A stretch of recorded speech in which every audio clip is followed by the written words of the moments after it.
How's everybody doing out there today? It is spring 2020. It's Wednesday. This is week 9.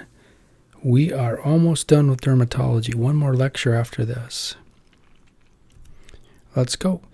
So we had a little work to do about nails, and then we'll get into some other stuff. So we need to talk about some things real quick. These are completely normal findings. They don't indicate pathology. So these are called longitudinal ridges or beading of the nail plate. They're normal variants. They don't indicate any type of disease. You don't have to worry about them. The longitudinal ridges are most commonly seen as people as they get older. Sometimes younger people can have these as well. The beading of the nail, like a water beads, they kind of look like, they can occur at any age. And again, this is normal, non-pathological. I'll just show you pictures, and that's about all we'll say about it. See the longitudinal streaks running down? I got those in my thumbs probably when I was like in my 50s, 50-ishes. Yep, my wife has them as well. So very common, longitudinal ridges don't mean anything. And here's a patient. I couldn't find beading by itself, but you can see longitudinal ridges, and you can see the little bubbles that look like little beads of water. So that's called nail beading, longitudinal ridges, completely normal. Now, Beau's lines, those are a little more interesting. So if you look close, you can see kind of a divot across the nail, a groove that is perpendicular to the plane of the finger. So those those are called transverse ridges or transverse depressions in the center of nail, caused by a temporary interruption of mitosis.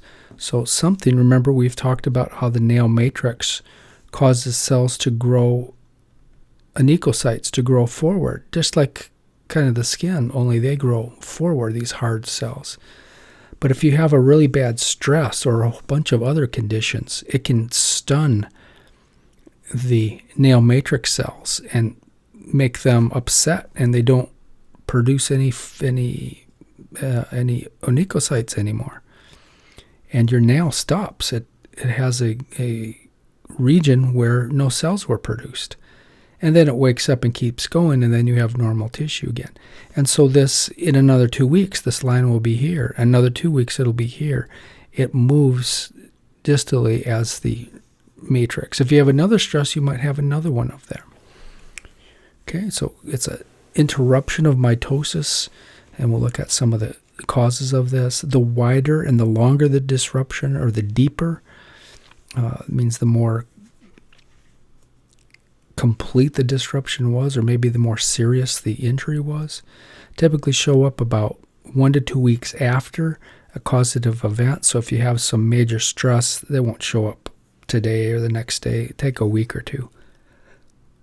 But when it first shows up, it'll be right down here by the lanula, and it slowly works its way out, and eventually you get to cut it off, and you'll have a normal nail again. If you have, there's a nice picture of them. If you have multiple Beau's lines like this, that indicates usually some more systemic type of problem. So multiple disruptions that can occur. It could be just in one finger if the finger is injured, and again they move forward with time. Most commonly caused by mechanical stress. It's like a really rough manicure, especially where they try to jam the cuticle way up high. It can injure the matrix and stop production of nail.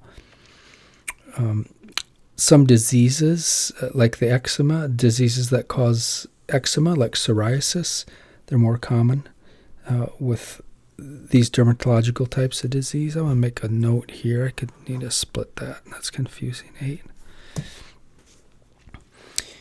Severe stressful events can cause them, and again, multiple B lines suggests the cause is some systemic disease or systemic problem, rather than a rough manicure or getting your hand slammed in the door or something like that. What about the causes of these things? So diseases that cause high fever, viral infections, even kids can get these. So they get measles or something with a really high fever, and 2 weeks after they're all better, and then a week later they develop these things, and mom gets all freaked out. And don't get freaked out. You pretty much know the cause if they're in all of the nails. Urinary tract infections can cause very high fever, scarlet fever, measles, mumps, pneumonia, etc. So high fever can cause them. Cancer can cause them, especially if it's metastatic disease kind of floating through the body can cause them. The inflammatory disease patients can have them, with rheumatoid arthritis, giant cell temporal arteritis, we talked about that, systemic lupus erythematosus, syphilis, uncontrolled diabetes, quite a list of these things, myocarditis, PAD, drugs, penicillin, cocaine, amphetamines, antipsychotic drugs can make these things pop out as well. So quite a list. All right, so that's pretty much the end of that section. Although we're still talking about nails, right? Onychomycosis now. It's fungus invasion. And we talk about Tinea Pedis today as well. Day of the fungus, except for those normal nail conditions. So onychomycosis, AKAs, are tinea of the nails. Tinea is pronounced tinea.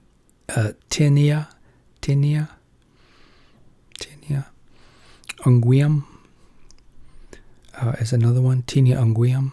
Anytime you see the UNG, you think of the nail. Dermatophyte onychomycosis is another one. I just call it onychomycosis.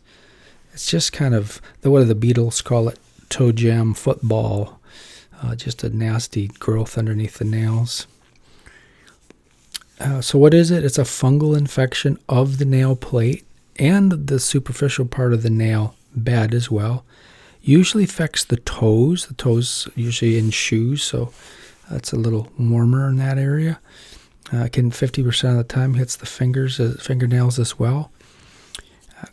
Typically a chronic condition which doesn't spontaneously go away by itself, so you're going to need some kind of treatment for this one. Results in a subungual hyperkeratosis. All that stuff you see under the nails is a keratin. It stimulates cells to overproduce keratin. And then there's waste products with the fungus in there make waste, and it's just looks like tofu kind of, as we'll see in a minute. Who's the culprit? Our friend T. rubrum. Another one called T. mentagrophyte is also responsible. T. rubrum's the big one. Remember, dermatoids, they're fungi. They require keratin, or these dermatophytes require keratin. And where's a better place? And specifically hard keratin. This specific strain of them. Where's a better place to get hard keratin than the nail? And they literally eat your nail away. There are some non-dermatophyte causes, but they're not typical. What's the prevalence? Look at this prevalence. 10% of the population in general, if you go over 40 years of age, 15 to 20% have a touch of this, either proximal or distal in their nail plate. We see some longitudinal ridges, don't we? And we see some funky kind of horizontal ridges as well. This is a infected toenail. Just the T. rubrum is running wild throughout this entire nail. That's called, this presentation, hyperkeratosis subungual. There's the UNG, means nail. Underneath the nail, subungual, hyperkeratosis. In a patient with advanced distal subungual onychomycosis. There's a proximal and a distal. I'm not going to get crazy into that, though. What's the first sign? Well, the first sign is the nail may look completely normal, especially down in the toenails. But then you start noticing when you cut your nails that the nail is getting thicker and thicker, and pretty soon you can't even get the standard toenail cutters around it. You got yourself a fungus infection of that nail. Later it might start turning a little bit yellow, but the nails get really, really crazy thick. Some people, they can become painful, especially if the tissue around the nail gets inflamed. but they can become, we'll look at one patient who had quite a bit of pain from this, so they might have to take the whole nail off if it doesn't settle down. Let's see. Yeah, it kind of rips the nail away from the nail plate, and that can be painful. It's not uncommon to be accompanied by a concomitant. What's that word mean? Addition to a concomitant Tinea Pedis. This is actually the moccasin type of Tinea Pedis we'll look at. But you look at the nails; they're all yellow, right? And the guy doesn't cut them either.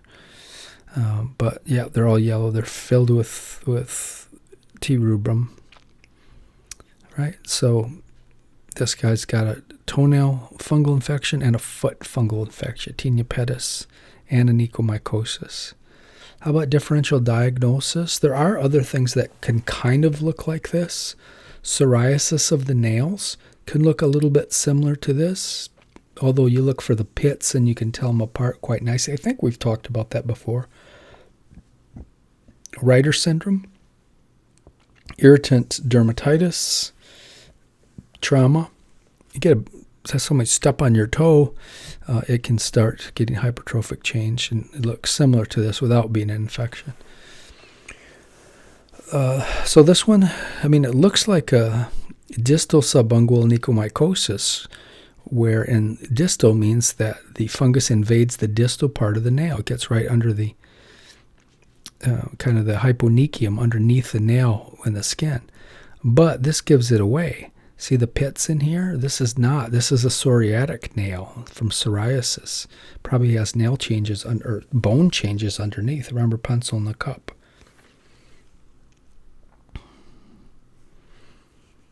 Okay, that's beautiful looking, isn't it? But that's, what is that? That's called subungual. The patient has subungual keratosis. The nail plate is discolored with a subungual keratosis. Some say subungual debris. Right? There's the most common type. There's several different types of onychomycosis. The most common is the distal subungual onychomycosis, which starts, as I said, out at the distal end and invades inward toward the matrix. It can turn the nail yellow, or it can leave it white. The nail gets really, really thick like this. There's no way you can get a toenail cutter around that. And yeah.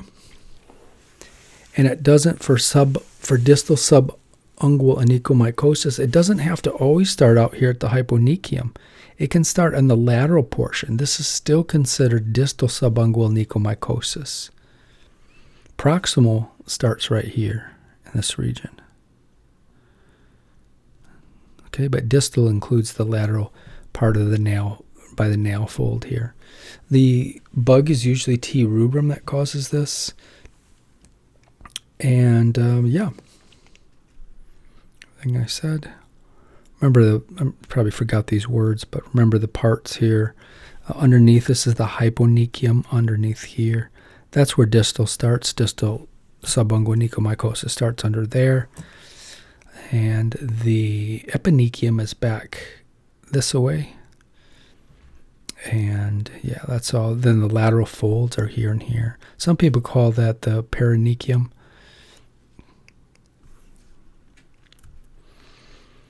All right, so distal subungual onychomycosis can become quite painful. This patient had a lot of pain, and this is an aggressive type, and it really literally ate away the part of his nail, and there's nerve fiber right down here.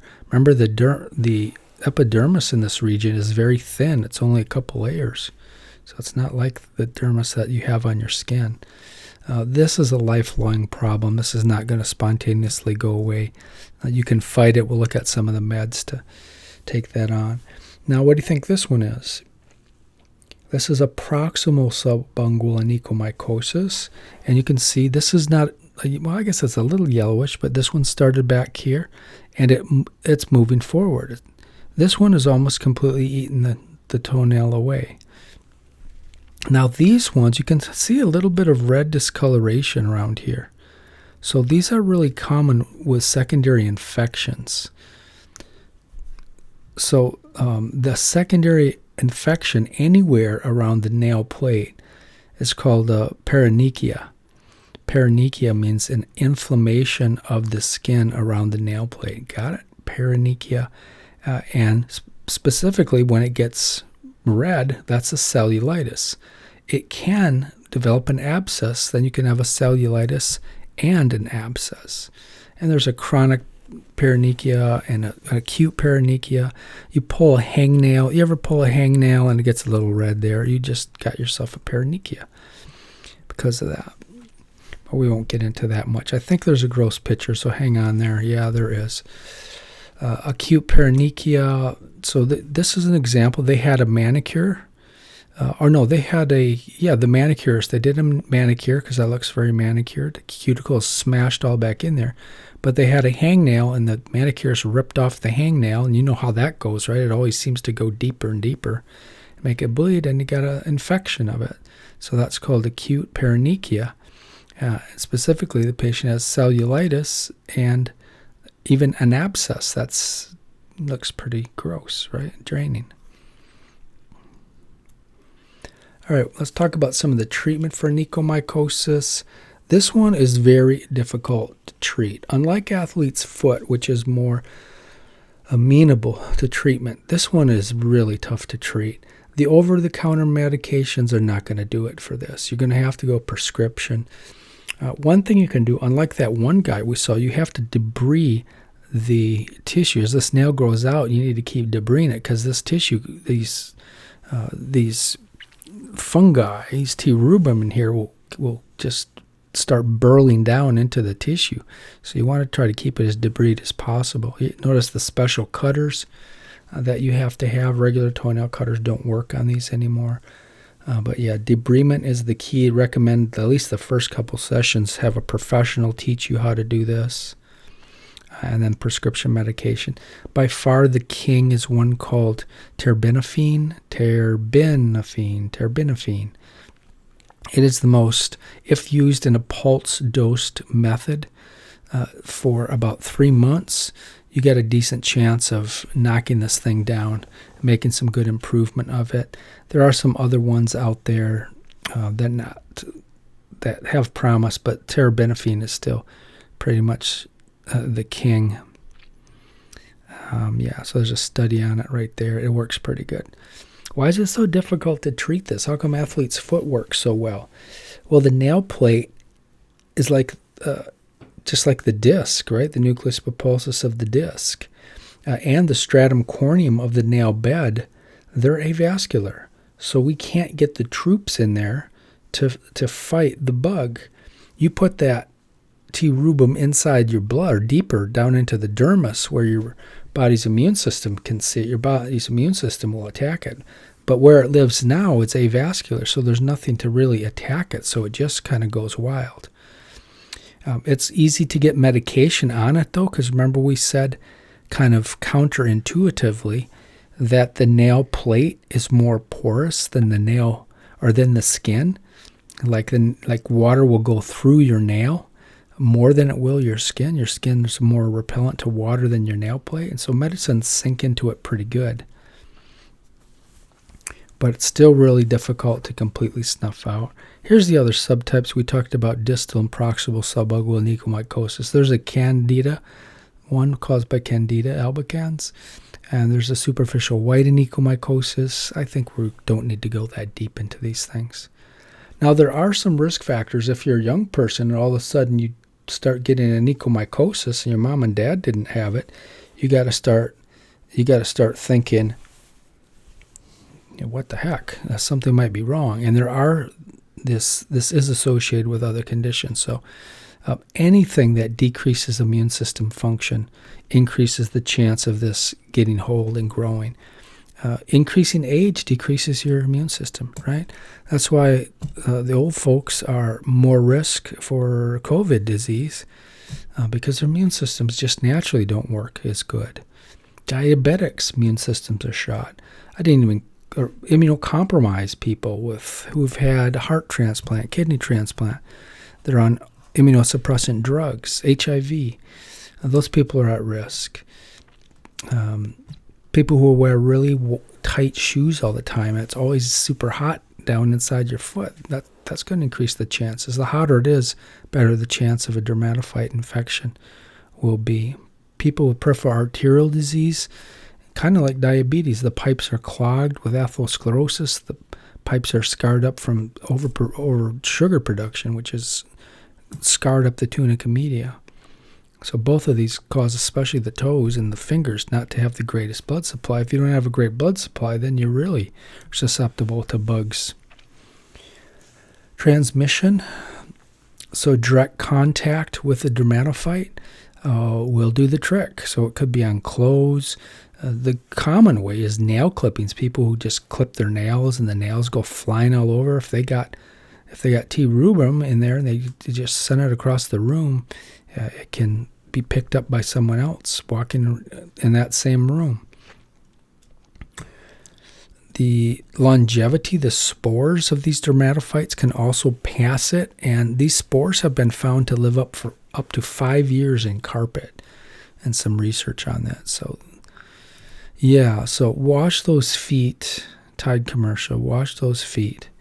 And if you're in a locker room running around with other people in there, get some of these flip-flops with the holes, the shower flip-flops, right? So you don't step on the spores or the actual fungus and get it on your foot, get it up in your nail. Okay, now let's talk about, I thought I took this slide out. Let me make a note. We don't need that anymore. Let's talk about ringworm. Okay, these are dermatophytosis infections. Alopecia we're not going to get to today. That'll be next time. But we are talking about ringworm or dermatophytosis. Oh, here's the slide I tried to replace it with. All right, so these are skin infections. We've heard that word before, a ringworm. Maybe in public health you studied this a little bit. And it's a misnomer, right? It has nothing to do. It's not a worm of any kind. It's a dermatophyte. But the type that causes this ringworm is called a ring fungus because it tends to make a ring on the target. And the most common dermatophyte is Tinea Pedis. And so that's athlete's foot, either moccasin distribution or between the toes. We'll look at that more when the time comes. Naming a dermatophyte infection. So how do you name one? So you always start with the word tinea, and that tells us it's a fungus. And then you name the body part. You use the Latin word for the body part. So Tinea Pedis, pedis means feet. Tinea means fungus, fungus of the foot. Pretty simple, right? So yeah, so Tinea Pedis is foot infection. There's a moccasin type, which is Tinea manuum. Okay. This one is typically not T. rubrum. It's, this is T. rubrum. Yeah. Not used to saying the full trichophyton rubrum. On the body, so the word Latin for body is corpus. So Tinea corpus means a fungal infection somewhere on the trunk, the back of the hand, not the palmar surfaces though. Okay, you can get Tinea Pedis on your hands. There's on the palms of your hands. That's still called Tinea Pedis. If you get it on the back of your hands, that's considered Tinea corporis. If you get it on your face, your stomach, anywhere else, Tinea corporis. If you get it down in the crotch, jock rot, that's Tinea crurus, also caused by T. rubrum. These are all caused by T. rubrum. Right? Infection on the dorsum of the hand. On the dorsum of the hand, it's not. There's a subtype of it that's called Tinea manuum for hand, like mano for hand. If it went up into the forearm, then it would be Tinea corporis. On the scalp is Tinea capitis. That's dandruff, right? Dandruff in your beard, that's Tinea barbrae. And of the nails, Tinea unguium. Okay. And yeah, usually caused by dermatophyte. And the fungus is interesting how it works here. It's got some game. It's got some skills.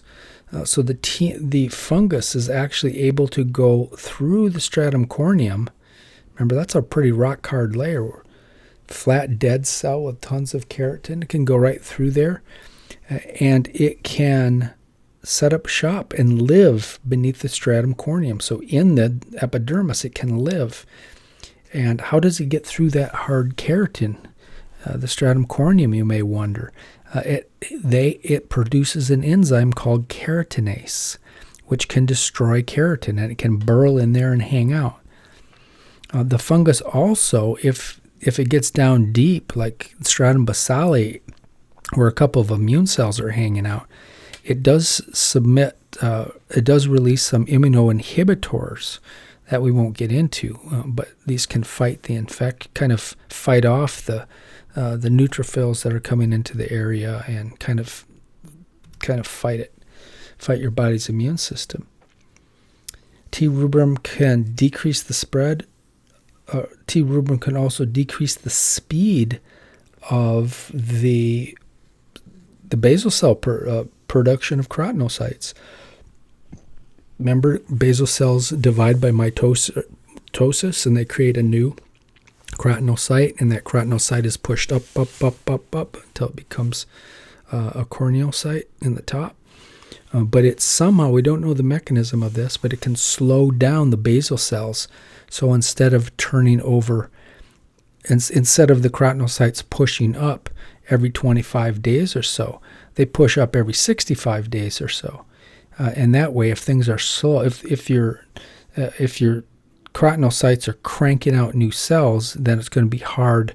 It's almost like a current flowing upwards, right? The keratinocytes, I remember we showed you how those are made and pushed upward. It's almost like a river, and if they keep getting pushed upward, all the T. rubrum gets pushed out of the skin.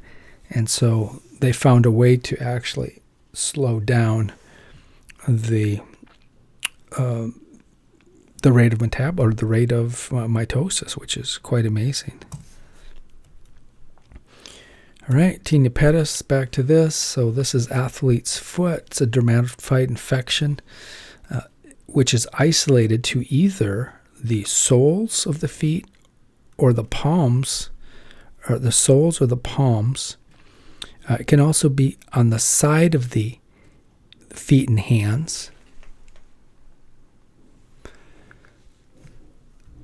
And you can have two distributions. So you can have kind of like a moccasin distribution where it comes up on the sides of your feet, or you can have a web between the webs of your toes. If you spread your toes, that's an interdigital type. And again, it's caused by a dermatophyte, which is a ring fungus. Okay, always caused by a dermatophyte in the species of Trichophyton generis, and T. rubrum is usually the culprit as well. There are some other species, especially in the interdigital Tinea Pedis.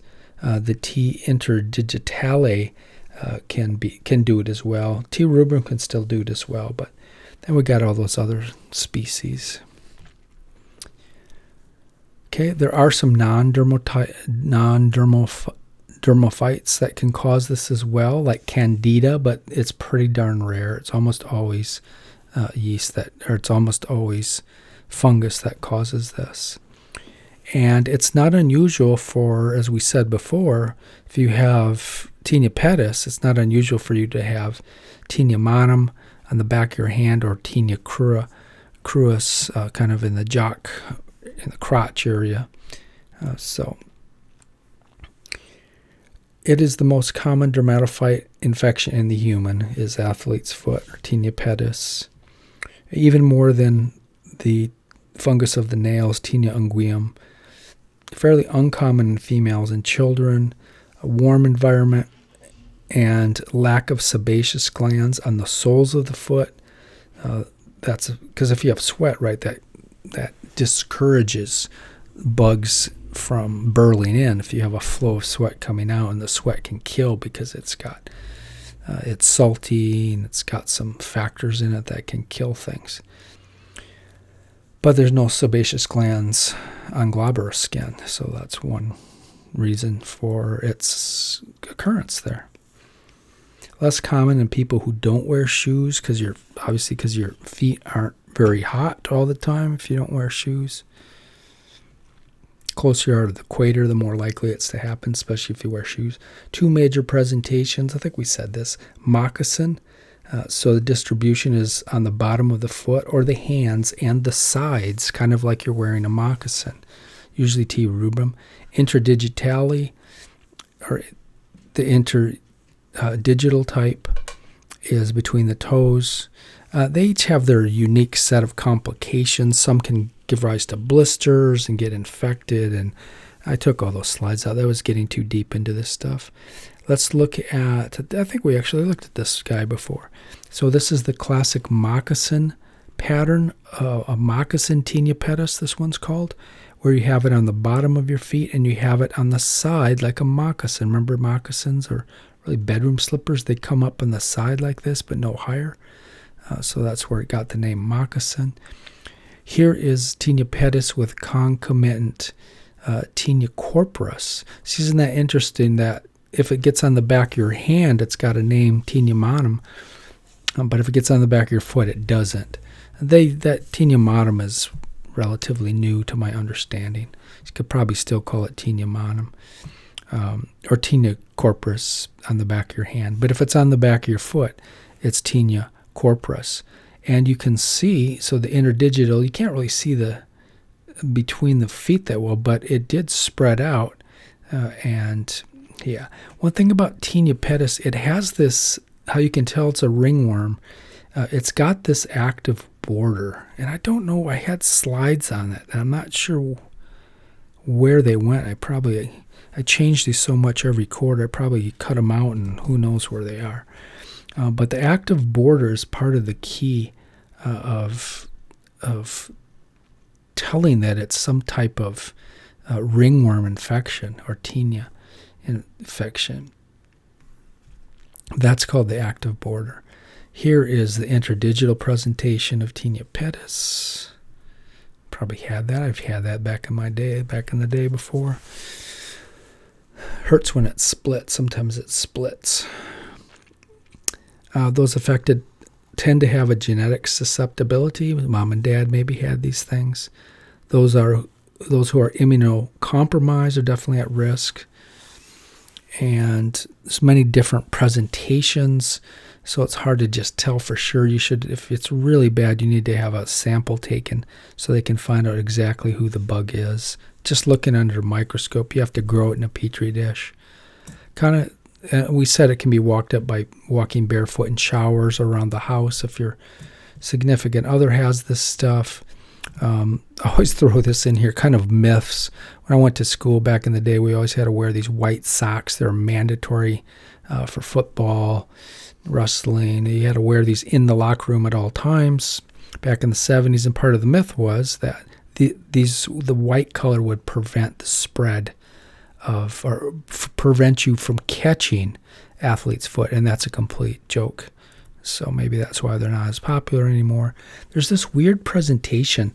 They can present like they tend to strike two soles and then one palm, and then the other palm is normal. Or they can get one sole of the foot and two palms of the hand. So it's 2 feet, 1 hand syndrome, especially with the moccasin type. And it's the strangest thing. We have no idea why or how that works, why the other hand or the other foot. If you got them in 3, you'd think you'd have them in all 4, but that's not the way it works. So that's very strange. Right, there's a moccasin Tinea Pedis there. Didn't show he had 1 hand affected as well. And there's a person who had 2 feet and 1 hand affected. But when you see that on the hand, it's moccasin Tinea Pedis. Are we good? So what treatment for Tinea Pedis? It's much more effective than subungual onychomycosis, which is really tough to treat. This one's better. So there are antifungal creams and antifungal medications. There is a relatively new class, which is very effective, of both over-the-counter and prescriptive. So it's pretty good treatment. So let's look at some of the kings here. Fluconazole is a prescription. It's an imidazole derivative, and it works pretty darn good for killing them and keeping it away from your feet. You're not supposed to use it all the time, though, only for big flares of it. You can use like foot powder and over-the-counter stuff to kind of keep it at bay in the meantime. But it kills many different types of dermatophytes, including T. rubrum.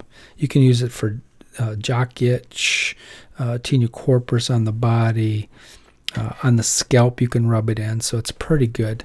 Works pretty good. Over the counter, though, before you go prescription, try this Lamisil. Tends to work halfway decent. It's a terbinafine cream, but it's only 1%, and it's kind of in the same class as the fluconazole. So that's worth a try over the counter. One non-manufacturer study found it cleared 88% of patients in about 5-6 weeks of using it, that's a pretty good rate without going to the doc. All right, rosacea, we'll save that we'll see what we do. As I've added more stuff this quarter, I think I have enough now for about 20 weeks of dermatology. We need more time for dermatology. I think it's important because you're going to run into it all the time.